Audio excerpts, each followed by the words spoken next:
Mais de 30 efetivos da Polícia Nacional foram expulsos da corporação por má conduta no primeiro semestre do ano em curso. A garantia é do Ministro do Interior, que assegura que não haverá impunidade para agentes que cometam erros e pratiquem crimes. Um erro cometido por um agente policial foi fatal para este jovem, depois de ter sido interpelado no final do último mês de agosto no bairro Kikolo, tal como contam as testemunhas. Encontro o meu colega, foi interpelado por a Brigada Mota. Estava andando com um jovem como cliente.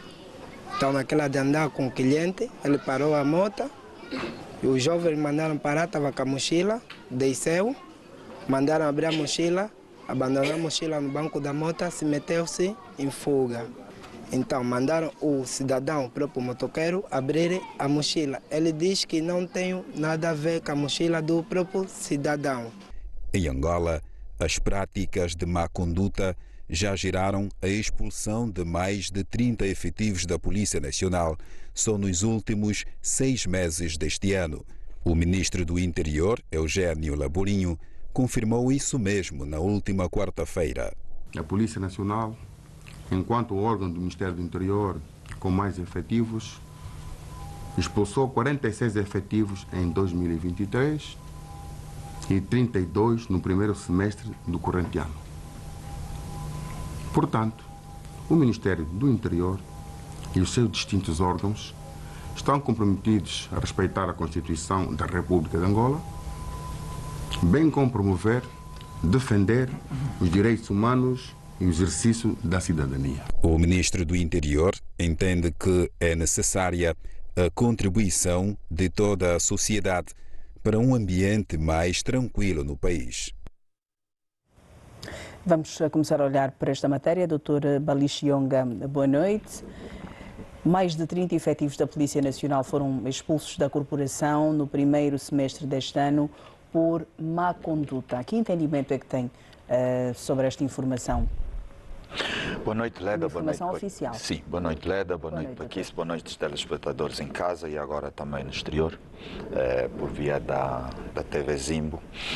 Leda, é uma informação importante no sentido de percebermos o que é que acontece dentro da Polícia Nacional, principalmente nos recantos que nós normalmente não temos acesso por informação oficial, pública e publicada, que é: a Polícia Nacional tem um código de ética e de conduta, e aliás a Polícia Nacional e os agentes da Polícia Nacional têm uma responsabilidade para com o país que não é igual a todos os agentes, por exemplo, da função pública.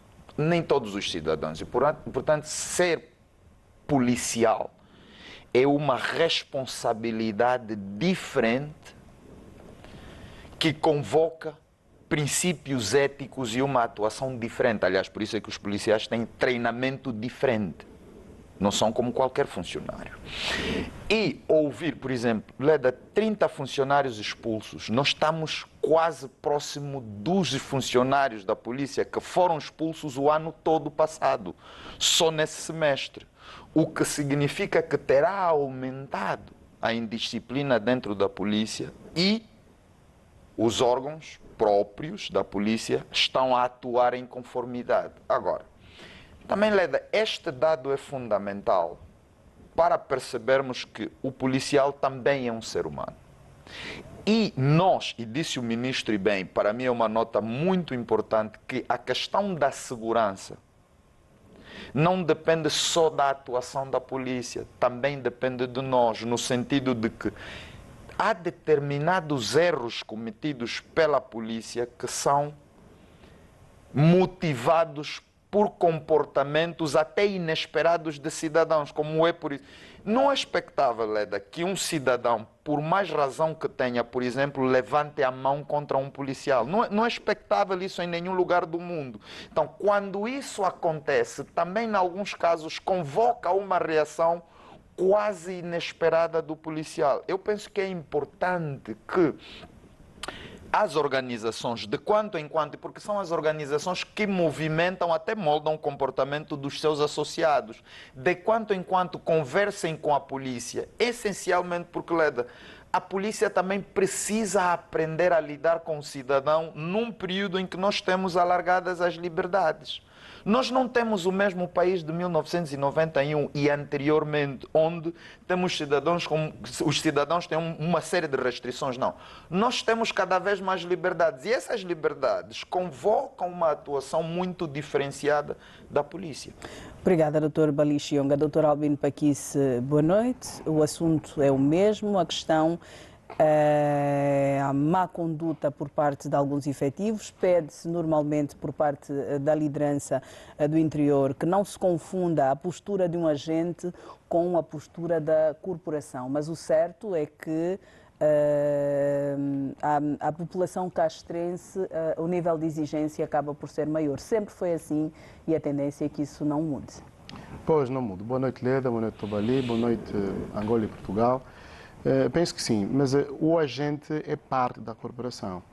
Eu tenho feito espécie que foram agora, efetivamente foram expulsos 10 agentes da corporação, mas eu em nenhum momento ouvi falar, portanto, da demissão de um comandante da polícia ou então de uma pessoa, de um agente, portanto, de uma figura responsável pela Polícia Nacional.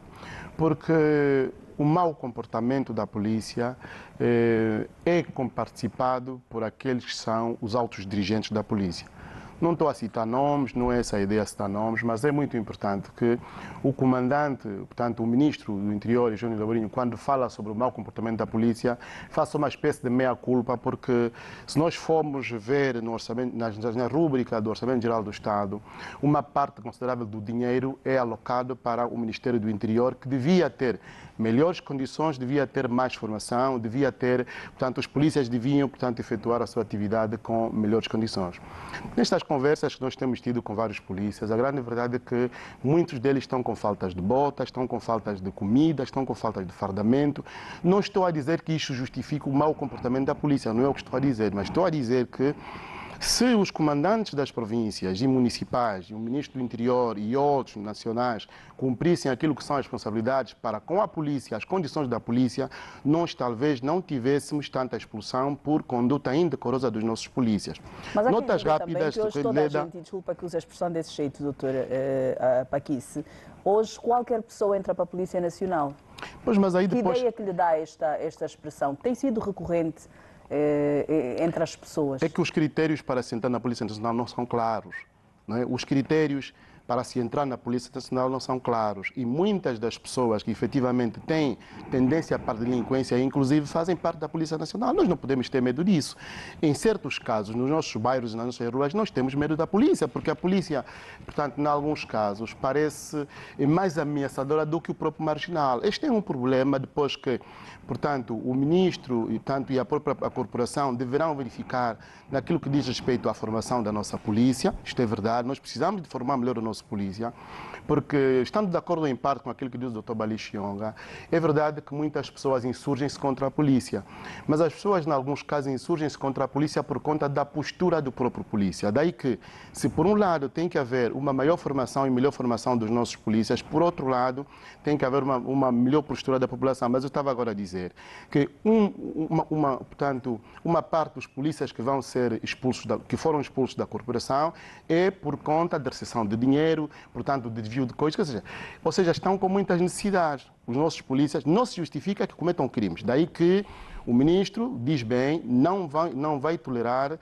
portanto, mau comportamento. Mas os nossos polícias, se tivessem as condições que deviam ter, e que, em alguns casos, vão para os comandos provinciais, se tivessem tudo aquilo que é necessário. É muito simples nós passarmos pela rua e ver um polícia que certamente está todo dia e não comeu nada. Quer dizer, uma pessoa nessa condição é muito propensa ao mau comportamento. O que quero dizer é importante que os polícias tenham um melhor comportamento, até aí está tudo muito bem, mas...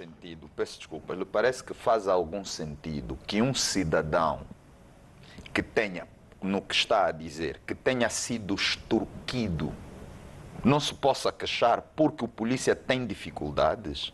Lhe parece isso sensato, até mesmo dizê-lo em televisão? Doutor Balho, o que quero dizer Deixa-me só tirar essa parte. É que nós também temos que ter alguma responsabilidade ao tomarmos determinados posicionamentos. Eu, o cidadão, tenho mais condições que a polícia. Quer dizer, eu estou a fazer um esforço, eu estou a fazer o meu negócio, estou a fazer o táxi, ok? E do pouco que eu procuro garantir para a minha família, o policial, porque não tem botas, porque não tem condições, vai extorquir-me a mim. Mas isso faz algum sentido? Não pode parecer. Aliás, tenho que complementar essa frase. Não, é assim. Tenho que complementar esse pensamento. Temos que compreender. Aliás, por isso é que quando a Leda diz qualquer pessoa entra para a polícia, estamos completamente de acordo, discordando que não deve ser esse o critério se for. Por quê? Doutor Paquice e os telespectadores, policial não é qualquer um. Professor não é qualquer um. Quer ter mais dinheiro, tem poucas condições. Faça o que todo mundo faz, que é criar o seu próprio negócio, arranjar. Não faça da corporação um lugar para ganhar dinheiro extra. Não faça isso. É muito mais fácil dizer assim, não há condições, eu entrego a minha farda e vou fazer outra coisa. E nós temos que transmitir isso para as pessoas. Por quê? Porque um jovem que entra para a polícia é como ser militar, é como estar no exército. Jura-se a bandeira e faz-se o compromisso de defender a pátria. E a pátria não são as panelas, são as pessoas. Se queres falar sozinho, fala. Não, mas eu queria fazer só essa intervenção. Peço desculpas. Não, porque me parece esse discurso até muito perigoso. Não é nada perigoso. O meu pensamento tem a ver com o facto de... Porque quer justificar que a polícia faça extorsão. Tem a ver com o facto de a nossa polícia ter condições. Em alguns casos, eu falei portanto, da rubrica do Orçamento Geral do Estado, onde nós temos muito dinheiro alocado para o Ministério do Interior. Portanto, em alguns casos não se justifica que a polícia trabalhe como trabalha. Tão simples quanto isso. E qualquer um de nós passasse todo o dia na rua, tinha muita dificuldade depois, inclusive, em realizar o seu trabalho. Quero dizer, a polícia tem mais condições, tem de ter mais condições para poder exercer o seu trabalho com efetividade, tão simples quanto isso. Estamos de acordo. É só isso que eu estou a dizer. Agora, não estou a justificar que com as mesmas condições fazem um bom trabalho, Leda. Não estou a justificar que os polícias extorcam qualquer um. Jovens não estou a dizer isso. Que fazem muito bom trabalho. Eu já fui interpelado por policiais jovens que, até em determinadas condições, devia ter agido de outra forma, agiu diferentemente. Então nós temos também que elogiar esses. Aliás, só para terminar, faz muito bem o ministro quando diz assim: não devemos confundir a corporação com a má conduta. Nós estamos a falar de 30 agentes que foram expulsos, mas os policiais nesse país não são só 30, não são 100. Nós temos milhares de policiais a fazerem o seu trabalho com elevação. Vamos seguir e olhar para outra matéria. 16 embarcações de pesca artesanal foram apreendidas em Luanda quando realizavam atividade pesqueira junto às sondas de combustível. De acordo com as autoridades policiais, os acusados chegavam mesmo a acender fogo junto às plataformas de petróleo.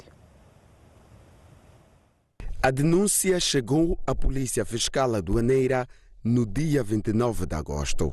Segundo as autoridades, estes 16 indivíduos, a bordo destas 16 embarcações, estariam a efetuar a pesca proibida na zona de exploração petrolífera, ou seja, junto às sondas de combustível. Nesta imagem amadora, é possível ver o cordão de embarcações de pesca artesanal junto ao canal de exploração petrolífera.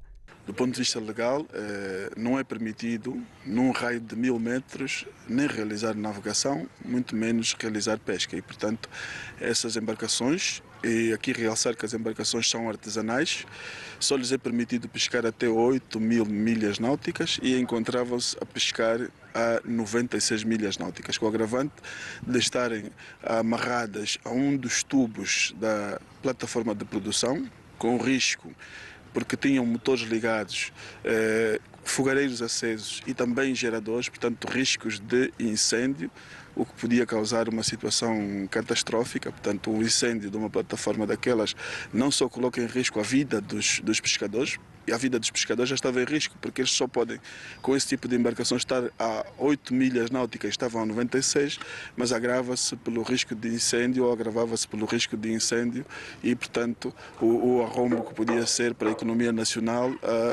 o incêndio ou a destruição de uma daquelas plataformas. Os acusados, confessos, argumentam a pesca no local com a escassez de pescado noutros pontos. De acordo com o diretor de produção da Agência Nacional de Petróleo e Gás, os danos desta atividade de pesca proibida poderiam ter sido piores.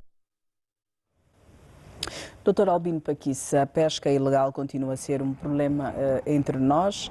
16 embarcações de pesca artesanal foram apreendidas, estas porque realizavam atividade pesqueira junto às sondas de combustível. O que é proibido, porque existe a delimitação, existem regras e devem ser cumpridas. Quero ouvir. É completamente proibido, mas de facto há uma delimitação. Entretanto, nós temos que voltar a dizer o que já dissemos uma vez aqui, que o peixe está difícil. Está muito difícil. Então, as embarcações artesanais estão com muita dificuldade em encontrar agora, peixe. Por exemplo, o período de veda Sim, terminou. Carapau, que era para a produção e Exatamente. para o crescimento da espécie. Mas a grande verdade também é que continua o problema da assistência, portanto, dos certificados de pesca. Sim. E estas pequenas embarcações não conseguem encontrar o peixe às milhas que encontravam. Portanto, eu penso que primeiro a fiscalização tem que trabalhar e depois o Ministério das Pescas tem que fazer o seu trabalho no sentido de deixar que essas pequenas embarcações, naturalmente, exerçam a sua atividade no sentido de poderem sustentar também a sua vida. E a vida, naturalmente, toda a gente que compra esse peixe, né? Agora, pescar ali próximo da sonda de petróleo, de facto, da plataforma, isso é que não pode ser. Isso não pode ser.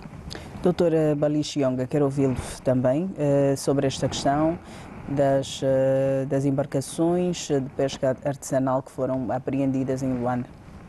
Não, Leda, aliás, nós temos estado a falar sobre essa questão da pesca ilegal e parece que do ponto de vista do equipamento, da capacitação, da capacidade da fiscalização terá aumentado. Nós estamos a ver muito mais atuação, muito mais prontidão por parte da fiscalização. Agora, Leda, eu falei com alguém que compreende pescas e diz que o peixe é como qualquer ser, foge de determinadas condições.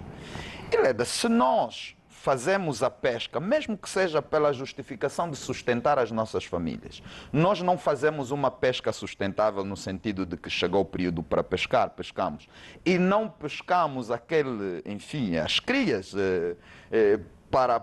porque depois desaparece. O peixe também não quer ser extinto, foge. E vai para lugares onde esses pescadores não chegam. O que é que devemos dizer? Né? Como é o caso onde não deviam chegar. Aliás, Leda, pescar próximo das sondas é um risco e tanto. E nós sabemos que os pescadores cozinham para se alimentarem. É um risco e tanto. Ouvimos que levam fogareiros, levam geradores, ou seja, é um ato de tamanha responsabilidade. Nós precisamos, aliás, e aqui eu concordo com o Paquice no sentido de dizer assim, as autoridades precisam olhar para essa questão, não só na vertente criminal, mas também na vertente da preparação. É preciso preparar os jovens e fazê-los perceber, porque muitos deles fazem no mesmo por inocência. Veja alguém que diz assim, não, mas nós vamos até lá porque é lá onde está o peixe. Ou seja, ele persegue tanto o peixe que não vê qualquer risco, ou pelo menos não toma em consideração esse risco. Por quê? Porque pode perder a vida e não voltar mais com peixe nenhum, o que é mais grave. Mais do que perder a vida, destruir a vida de outras pessoas. Exatamente, destruir a vida de outras pessoas, destruir bens, por exemplo, investimentos exatamente, que servem milhares de cidadãos. Então, é importante tratar essa questão da vertente criminal, porque não devemos permitir que seja tudo feito à mercê das ideias de qualquer um de nós, mas ao mesmo tempo é preciso preparar esses jovens. Por quê? Porque é ali onde ganham o seu pão e é ali onde sustentam a sua família. Então é preciso ir preparando. E esse é um desafio que nós temos por causa do nível de desemprego que temos e por causa até da informalidade, da pequena empregabilidade que temos. Aliás, em relação a isso, há um navio, agora esquece-me o nome do navio que nós temos, que é o navio angolano de investigação pesqueira, de investigação marinha, que os técnicos fazem em São Mar exatamente para observar que espécies temos disponíveis, como é que elas estão a reproduzir, como é que elas estão a crescer e a partir deste momento, e a Ministra das Pescas também falou sobre isso, a partir daí terem uma ideia de facto de quais são os locais em que existe a maior população marinha, por assim dizer, para que os pescadores possam a posterior ser orientados, mas é necessário que se cumpra aquilo que é dito pelo Ministério de Tutela E então eu gostaria que falássemos sobre isso, lembrando que há mais ou menos uma semana circulou um vídeo em que técnicos da fiscalização andavam atrás de uma embarcação em que estavam bombeiros, que também deveriam proteger os nossos mares, mas eles faziam-se passar por polícia fiscal para cobrar dinheiro de forma ilegal das grandes embarcações que estavam ilegais. Ou seja, em vez de existir uma colaboração enquanto técnicos, os bombeiros faziam-se passar por polícia fiscal para receber dinheiro. E estava o colega assim a dizer, eu fulano, eu já conheço, esse fulano fez isso. Portanto, o vídeo circulou, nós tivemos acesso a esse vídeo. Gostaria que comentasse também esta questão, uma vez que, vezes sem conta, falamos sobre as constantes violações que têm sido feitas aos nossos mares. Leda, e há uma questão aqui, essa questão que levanta é fundamental, aliás, as imagens não são boas, aliás, ouvir colegas a dizerem que é o fulano, é o Beltrano e o Cicrano que estão a fazer isso. E aqui, voltando para a questão que levantamos acima, ou seja, nós estamos a falar de pessoas da mesma corporação, provavelmente com o mesmo salário, mas que têm comportamentos completamente diferentes em relação àquilo que é a sua responsabilidade e a sua atividade. Nesses casos, Leda, nós não conhecemos as pessoas antes delas agirem e, portanto, os organismos e as instituições responsáveis por disciplinar e corrigir o comportamento devem atuar. Agora, demos também parabéns a esses cidadãos que, mesmo nas condições em que têm, procuram fazer o seu trabalho bem. Depois, Leda, essa questão da pesca, há um elemento que eu acho que é fundamental, aliás, tenho estado a levantar, que é o problema da solidariedade. Quer dizer, é verdade que o mar é do povo e o peixe também é do povo. Nós não podemos ter as grandes embarcações a pescarem de forma ilegal e como querem, e às vezes com até alguma proteção de determinadas entidades, e depois os que fazem pesca artesanal têm completamente dificuldades. E aqui tem mesmo a ver com a distribuição daquilo que é possível pescar. Por quê? Porque, Leda, assim que as grandes embarcações também pescam, tem de ser possível os pequenos pescadores, os artesanais, também poderem pescar. E penso que aqui tem de haver uma atuação da fiscalização no sentido de dividir os... É como regular o mercado da pesca, mas no acho sentido... que não cabe a fiscalização, doutor Bali. Estou a falar do Ministério, exatamente, do Ministério, no sentido de que tem de regular o próprio mercado da pesca, porque não pode ser monopólio das grandes embarcações, até porque depois levam o peixe para outros lugares e esses pequenos artesãos têm também direito a pescar. Se me der um segundo, quer dizer, quem autoriza e as quotas de pesca, o Ministério das Pescas sabe quem é. Compreendo. A Ministra das Pescas sabe quem é que autoriza as quotas das pescas. E sabe de onde é que vem e quem são as grandes embarcações que nós temos no país que pescam no nosso mar e vendem peixe no estrangeiro. Nós aqui não conseguimos comer o peixe de qualidade, como é verdade, né? Mas o peixe é vendido lá fora, nós sabemos isso. Portanto, há uma desordem, há alguma desordem nos nossos mares. Uma vez falamos sobre essa matéria e eu propus que era muito importante que o Ministério das Pescas, para além de saber de onde é que vem a autorização para as pescas, vem de uma instituição muito importante, muito forte aqui no nosso país, também tivesse mão forte, tem que ter mão pesada. A questão da fiscalização tinha que funcionar, mas é aqui onde eu tenho defendido sempre os mais pobres, que era importante que os nossos pequenos pescadores artesanais tivessem a possibilidade de pescar as quantidades que servem para alimentar a população, porque nós não temos peixe suficiente. Como é que um país como o nosso, com uma orla marítima tão grande, não conseguimos ter um peixe de qualidade? Sim, para lá de que nós, quando falamos... Eles não... Também fazem. Eles faziam isto quando usavam as grandes lâmpadas, mas isso penso que já foi proibido. Mas eles não conseguem, de facto, trazer a cota suficiente para alimentar as populações cá. Sim, eu estou de acordo. Eu acho que o que é que eu quero dizer? Não, quando defendemos os pescadores artesanais, nós não estamos a atacar as grandes embarcações. Mas o que é que eu quero dizer é que, estando no mesmo espaço, os grandes não podem engolir os pequenos, porque os pequenos também precisam sobreviver. Mas os pequenos não podem colocar em risco o próprio espaço para pescar. É como se diz, quando tu vas à lavra, tu não levas até as raízes. Por quê? Porque as raízes vão garantir que haja mais produto. Então, se arranca as raízes, naturalmente fica sem possibilidade para amanhã. E então isso também penso que é importante fazer. Seguimos para outra matéria. Milhares de militantes e amigos e simpatizantes do MPLA saíram sábado à rua em todos os municípios da província de Luanda para expressar apoio incondicional ao líder do partido, o presidente João Lourenço, e à nova divisão político-administrativa do país. Este foi o retrato da cidade capital neste sábado. Os militantes, amigos e simpatizantes do MPLA responderam ao chamado para a marcha de apoio ao líder do partido, João Lourenço, exibindo cartazes e evocando cânticos de carinho e apreço sob o comando do número 1 dos camaradas na capital. Este é o motivo que nos reúne aqui. E estes atos de apoio ao camarada presidente João Lourenço e das ações que o Executivo tem vindo a implementar devem ser conduzidos pelos camaradas primeiros secretários municipais do MPLA em todo o país. Para o secretário-geral do MPLA, esta fotografia que se verificou nos vários municípios de Luanda é uma demonstração de unidade e coesão do partido em torno do líder.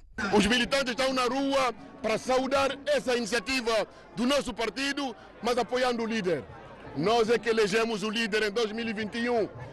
E quando se elege um líder, o papel dos militantes é apoiar esse líder para cumprir com o seu mandato, para cumprir com a sua moção de estratégia.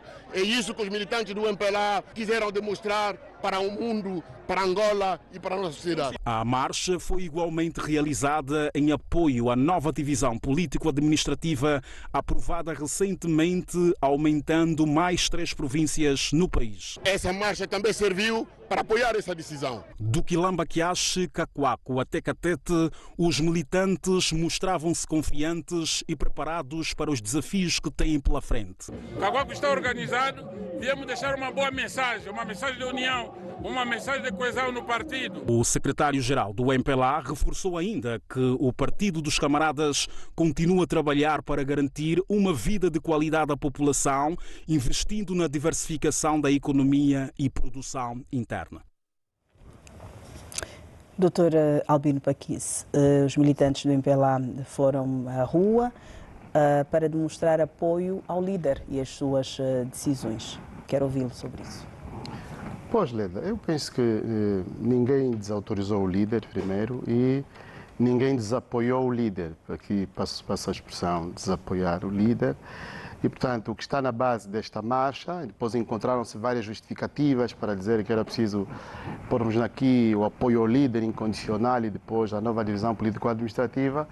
O que está na base desta marcha é, portanto, a reação do mais velho Dino Matroce, Gino Carneiro, Nandó, portanto, Boa Vida Neto, de que o líder do partido, e com todo o respeito, pediram com todo o respeito, que o líder cumprisse a Constituição da República de Angola, ou seja, fim do seu mandato em 2027 ou 26, com o Congresso Eletivo, o líder, naturalmente, pusesse o seu lugar à disposição para que outros candidatos se apresentassem para liderarem o partido. Eu penso que isso não é nenhum problema, não é? E esta marcha demonstrou duas coisas que para mim foram muito tristes. O quê? Duas coisas muito tristes. Não se pode permitir que um jovem governador como Manuel Homem, e vou repetir, um jovem governador como Manuel Homem, e, portanto, fosse ele a passar em frente e, inclusive, na BEC e com muitos dos seus militantes a lançar achas, como que a distratar figuras como Dino Matroce, que entrou no MPLA aos 19 anos, hoje tem 82, e Gino Carneiro, portanto, Boa Vida Neto e tantos outros. Ou seja, eu penso que a partir do momento em que um partido político faz isso, demonstra que não tem democracia interna, ou tem muitas dificuldades com a democracia interna, porque nós sabemos o que é que se passou. Portanto, nessa reunião que houve há coisa de 2 semanas, em que o presidente se encontrou com os dirigentes dos CAPs, e sabemos depois daí quais são as consequências. Eu fiquei muito triste. Não se pode permitir que militantes tão jovens como o governador Manuel Homem fosse ele a organizar tudo isto, naturalmente com o Manuel Pombolo e outros, no sentido de dizer nós apoiamos o nosso líder incondicionalmente. Estas figuras que seguram... Deixa-me só terminar isto. Estas figuras que seguraram este partido e que seguram esse partido até hoje, Eu falo aqui muito rapidamente só de Dino Matroce, que é uma figura que entrou muito cedo no MPLA. Não podem ser desrespeitadas só para a pessoa manter o seu cargo no poder. Isto aqui, para mim, é asqueroso. Primeiro, o segundo ponto, todos nós sabemos o que é que se passou. O segundo ponto é muito preocupante que um partido como este, com grandes responsabilidades, que governa o país há 49 anos, tem dificuldades que certos candidatos no seu seio digam: nós queremos liderar o partido. Não, o MPLA não podia ter dificuldades com isso. Não estou a falar para o Dr. Balito, estou a falar para os telespectadores, talvez ele tenha outra versão, mas a grande verdade é essa, e eu fiquei muito preocupado com isso, por uma razão simples, essa é a última razão, que as mesmas pessoas que hoje apoiam incondicionalmente o líder, fizeram o mesmo em 2016 com José Eduardo Santos. O José Eduardo Santos tinha 99,9% dos votos. Todo mundo apoiava o líder. No ano seguinte, já ninguém mais lhe apoiava. Eu tenho tido pena e vergonha. O que tenho tido é pena e vergonha de jovens darem cabo da sua vida política por uma bajulação que o presidente João Lourenço disse: nós não queremos bajulação. Saíram para apoiar o quê? Para apoiar o quê? Ninguém fez mal ao líder. Algum problema em apoiar o líder? Portanto, eu acho que esta é a minha visão sobre essa matéria e, mais uma vez, devo dizer, tenho tido vergonha e muita pena. Doutor Balixionga, quero ouvi-lo primeiro em relação às motivações apresentadas publicamente para a realização desta marcha. Apoiar o líder, apoiar as suas decisões, apoiar a nova divisão político-administrativa do país, que nos leva a 21 províncias. O doutor Albino Paquice diz que não, que as motivações reais foram outras, mas estas são as motivações oficiais ou tornadas públicas. Que notas nos pode dar sobre esta manifestação do MPLA? Bem, Leda, primeiro deixa dizer, fazer aqui uma declaração, que eu sou militante do MPLA. Não estou aqui nessa condição, mas sou militante do MPLA. E, dito isto, alguém tem de assumir, aliás, o Paquice tem de assumir essa responsabilidade de vir aqui na televisão e dizer o que não é verdade. Eu não posso usar um termo diferente, até porque em televisão não posso fazer. Que é? Aliás, ele traz aí os estatutos, devia lê-los melhor, porque se lê também de frente para trás e depois faz um círculo de leitura, fica difícil. Primeira inverdade, que é: nós também queremos dirigir, ou seja, os militantes do MPLA, incluindo todos os mais velhos. Pode até ter existido alguém que não tenha votado, mas a votação é mesmo assim. O líder do MPLA desde 2017 é João Lourenço. Quando é que ele termina o mandato? 2026 ou 27. Se termina nessa altura, completamente incompreensível que hoje, estamos em 2024, comece a discussão e o diálogo, a discussão e a birra sobre substituição. Portanto, isso até nem vem do interior do partido. Por quê? Porque algumas dessas pessoas mencionadas eu as conheço pessoalmente e não acredito que embarcariam num desrespeito aos estatutos. Eu estou a falar dos estatutos, que são o elemento guia da conduta de qualquer militante, do topo à base. O futuro inevitável, porque o mandato vai efetivamente terminar em 2016, em 2027 ou 2027. Sim. Seria desrespeitar os estatutos? Não, e por isso é que eu estou a dizer, a menos... Porque internamente eu não conheço esse discurso. Deixa-lhe dizer mais uma coisa. Os estatutos do MPLA admitem pluralidade de opiniões. E, portanto, há pluralidade de opiniões. Quando nós estamos a dizer apoiar incondicionalmente o líder, porque ele é o líder. Talvez a alguns faça mal que ele não fosse, mas ele é.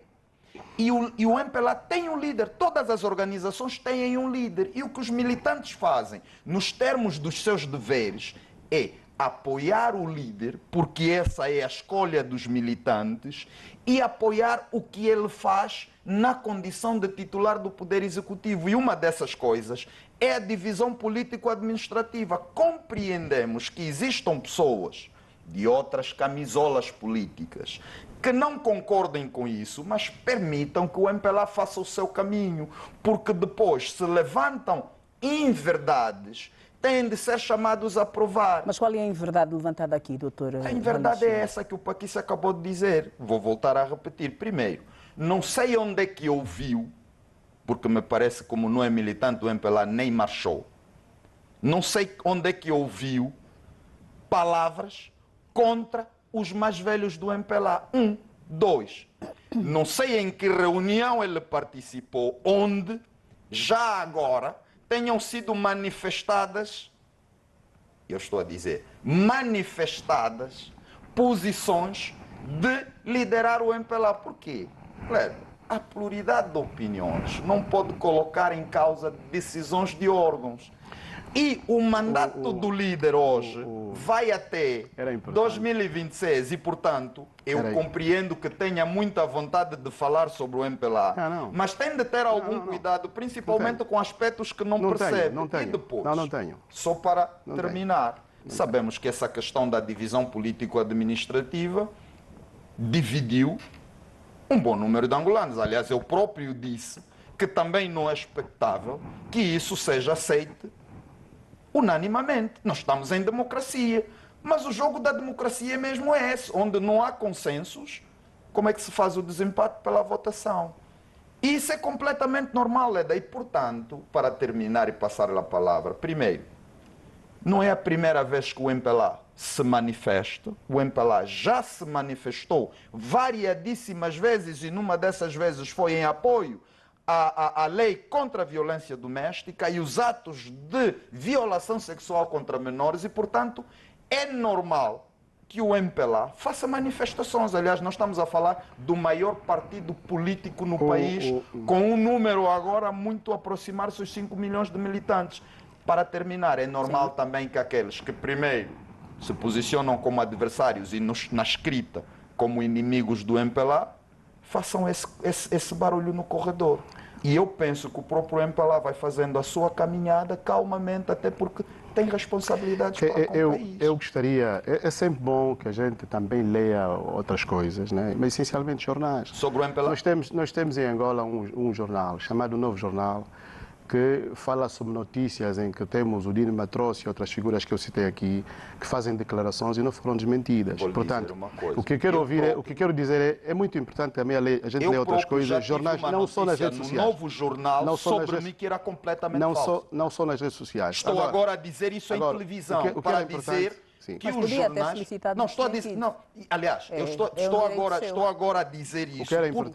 Porque, Leda, nós temos acesso a várias informações, sim, mas eu penso que o mais importante... Desvaloriza o que tem sido publicado pelo Novo Jornal? Não desvaloriza. Eu estou a dizer que não sobrevaloriza. Sim, mas ao sentir-se lesado tem o direito de eu compreendo, mas... que o jornal se retrate. Não, o que eu acho que é importante não sobrevalorizar. Aliás, em relação aos meus próprios direitos, faço defesa quando eu entendo que posso fazer. Portanto, quando não fiz... Eu estou só a dizer o que guia o MPLA. Aliás, porque o MPLA tem também a sua própria imprensa. Vou deixá-lo falar para deixarmos concluir. Para mim é importante que nós leamos outras coisas e não só, portanto, nos fixemos nas redes sociais. Mas era muito importante que a polêmica destas semanas não tem sido nova divisão político-administrativa. Já dividiram, já vão dividir como quiserem, depois vamos ver se dá ou não. Mas a grande polêmica é esta da substituição do líder, ou seja, inclusive... Todos nós conseguimos perceber, sendo militantes ou não, muitos de nós conseguiram perceber que há um problema de substituição. Mas eu entendo que o presidente do MPLA, que é também o presidente da República, tem uma responsabilidade muito grande. Eu acho, muito sinceramente, mas é a minha visão. Sim, mas eu acho que ao invés da substituição? Deixa-me só terminar isto. Que ao invés de o presidente continuar a se rodear de bajuladores que dizem é o líder, é este, é aquele, inclusive com muitas outras notas que nós estamos acostumados há mais ou menos 30 anos, quando foi da governação do presidente Eduardo Santos. Ele devia se concentrar naquilo que é o trabalho que tem que fazer. Mas e em alguns casos, vou terminar isso, Dr. Bali, em alguns casos é preciso que o presidente perceba que o seu tempo vai chegar mesmo ao fim. Mas é curioso. Isto é muito importante. E ele não pode ter desavença com a malta interna do partido. Não lhe faz bem, por uma razão simples. Já ouviu o presidente a se pronunciar sobre essa questão da substituição? Por uma razão simples. Estou a perguntar se já lhe ouviu. Por uma razão muito simples. Porque aquilo que é a vida do MPLA, aquilo que é a vida do MPLA, disse que ele é eterno.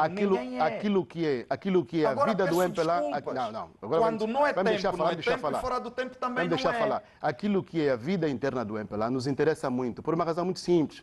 porque o MPLA nos governa há muito tempo e parte daquilo que somos hoje como país também depende do MPLA. Sim, mas para nós interessa, e eu pelo menos falo, Dr. Bali, não como militante do MPLA, mas como um angolano. Não falo em verdade. Eu falo como um angolano que não fica bem aquilo que é a nossa realidade histórica enquanto africanos, que jovens políticos que querem manter o seu lugar na cadeira faltem respeito aos mais velhos de um partido que, embora não sendo nós daquele partido político, é o nosso partido em Angola e nós temos que manter essa estabilidade. Para nós isso é muito importante.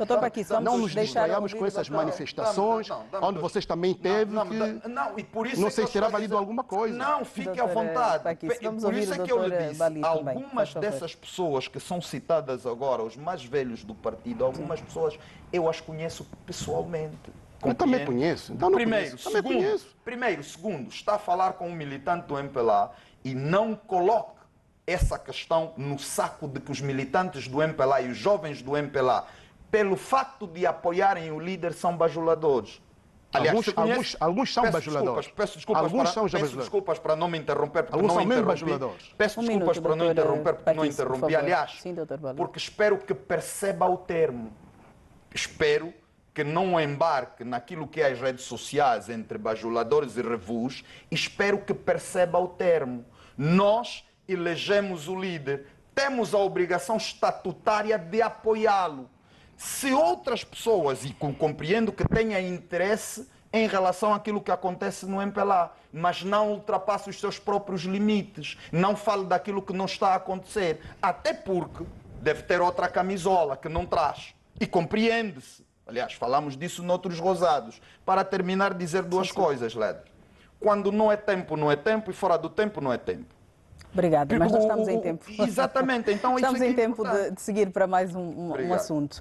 Os angolanos residentes em Portugal já podem assistir à TV Zimbo, já disponível na operadora NOS, na posição 193. A cerimónia de lançamento da TV Zimbo Internacional aconteceu na quinta-feira, em Lisboa. Uma cerimónia com requintes,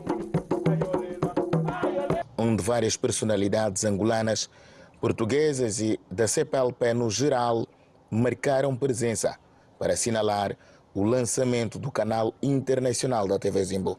O nosso objetivo é, de facto, ir atrás dos angolanos e não só. De acordo com os dados oficiais que nos são fornecidos pelas autoridades angolanas, Portugal é o terceiro maior destino dos angolanos no mundo. A seguir, primeiro vem a República Democrática do Congo, depois a Namíbia e os países muito próximos, e Portugal é o terceiro maior destino. Daí, de facto, haver razões bastantes para nós termos que pensar em trazer a nossa emissão para Portugal. É mais um passo dado pela televisão angolana que chega agora à Europa por via da NOS. Com este passo, a TV Zimbo está, obviamente, a contribuir para que Angola seja ainda mais conhecida e reconhecida como um destino turístico, já que a sua grelha de programas dispõe de conteúdos de excelência que mostram o potencial turístico do nosso país. A TV Zimbo Internacional vai dar dimensão estratégica do Estado, que aposta na atração e captação de investimento estrangeiro, para além de permitir que os angolanos espalhados pelo mundo conheçam a realidade angolana em vários domínios. Alexandre Évora, apresentador de notícias da CNN Portugal, não tem dúvidas de que a TV Zimbo Internacional vai ocupar o seu lugar entre as grandes televisões na Europa. Vai. Cá em Portugal, ainda bem que o público é vasto, é grande.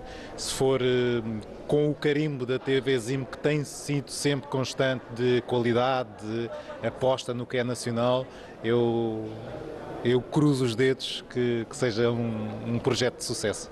Eu acho maravilhoso. Primeiro porque eu tenho uma forte identificação com a Zimbo. Das vezes que estive em Angola, fui muito bem abraçada, há muita energia. Eu, como uma menina dos Palop, que eu costumo dizer, que eu tenho a misturinha de Angola, Moçambique, Portugal, Brasil, há uma energia fora do normal em relação a Zimbo. Eu acho que é maravilhoso trazer isto também para nós que estamos cá. A comunidade africana é enorme na Europa. Por que não trazer, não é? Construir pontes entre Angola e o mundo é a grande divisa desta aposta na internacionalização da TV Zimbo. A TV Zimbo já é internacional. A gala da apresentação pública da nossa internacionalização para Portugal aconteceu no dia 5 em Lisboa. Doutora Balixionga, quero ouvi-lo sobre isso.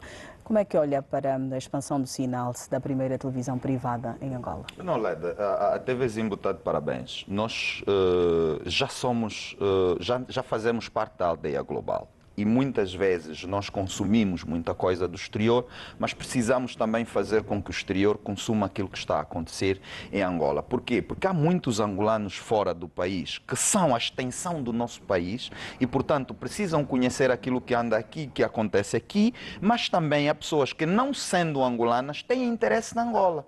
E, portanto, ter a televisão por via dos seus conteúdos, fazer conhecer o país nos seus vários ramos, atividade e tudo mais, eu penso que é muito importante, Leda. E, portanto, não se diz mais nada do que dizer parabéns à TV Zimbo por isso e bem-aja de facto. Doutor Albino Paquice, nós já estamos em Moçambique, Cabo Verde e agora em Portugal também. Pois, é o que estava a dizer o Dr. Bali. Penso que estamos de parabéns, a direção da televisão está de parabéns e, naturalmente, todo o coletivo de trabalhadores. Eu que tenho estado em Portugal algumas vezes, tenho sentido, de facto, a necessidade de que muita gente que está em Portugal quer seguir também aquilo que é o trabalho feito cá em Angola. E a TV Zimbo, neste sentido, destacou-se como uma das televisões primeiras em Angola, privadas, que tem feito um trabalho, de facto, digno de nota. Então, está de parabéns, penso que nós também vamos fazer parte desse trabalho, de quando em quando. De resto, é encorajar toda a equipa para nós fazermos, de facto, esse trabalho de qualidade e apresentarmos aquilo que o país tem e também para que se possa investir aqui, naturalmente, com aquilo que são as nossas debilidades próprias, mas estamos capazes de receber qualquer pessoa que cá venha. Mas, sem sombra de dúvidas, os desafios passam a ser maiores? São maiores, Leda, porque nós precisamos de avançar, Mas eu quis dizer, Dr. Bali, nós, embora até pouco tempo não nos viam em Portugal, mas aquilo que é a vida que se faz cá em Angola chega através das redes sociais. Então, ver através de um canal oficial da televisão é muito melhor e a responsabilidade também a nossa é maior, como é evidente. E também daqueles que governam o país, como é evidente. Vou aproveitar que tenho a palavra para o seu minuto. O meu minuto é para dar os parabéns, portanto, queria dar os parabéns a Dom Zacarias Camoenho, que faz 90 anos de idade, e queria apresentar duas obras. A primeira obra é de Paulo Forquilha e Dongala Nas, que é a Auditoria Financeira, Métodos e Técnicas de Avaliação, portanto, no trabalho. Esta é a primeira obra. E a segunda obra é do mais velho, que eu há pouco tempo citei, e que vale a pena respeitar os nossos mais velhos. Mais velhos são sempre mais velhos, nada de brincar com os mais velhos, viram muita coisa. Então é Dino Matroce, Memórias e Reflexões. Quem não leu, que leia, para perceber um bocadinho aquilo que é Angola, tudo aquilo que é a sua Constituição. Dino Matroce, por favor. Obrigado. Obrigada, doutor Albino Paquice. Doutor Balixionga, o seu minuto. Leda, vou dividi-lo em dois. O primeiro para olhar para parabenizar o MPLA pela marcha que teve e, na verdade, reafirmar a necessidade de cerrar fileiras em torno da liderança e daquilo que o MPLA, suportando o governo, está a fazer. Por quê? Porque essa responsabilidade que o MPLA tem para com o país é muito importante. A última parte, Leda, uma tristeza. O que aconteceu em Viana, o saque daquele caminhão e o que os cidadãos fizeram, Leda, revela muito o que nós somos.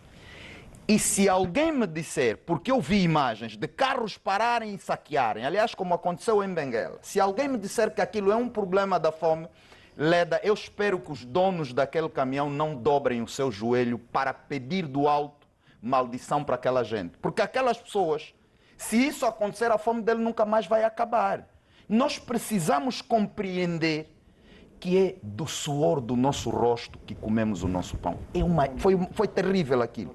Foi terrível aquilo.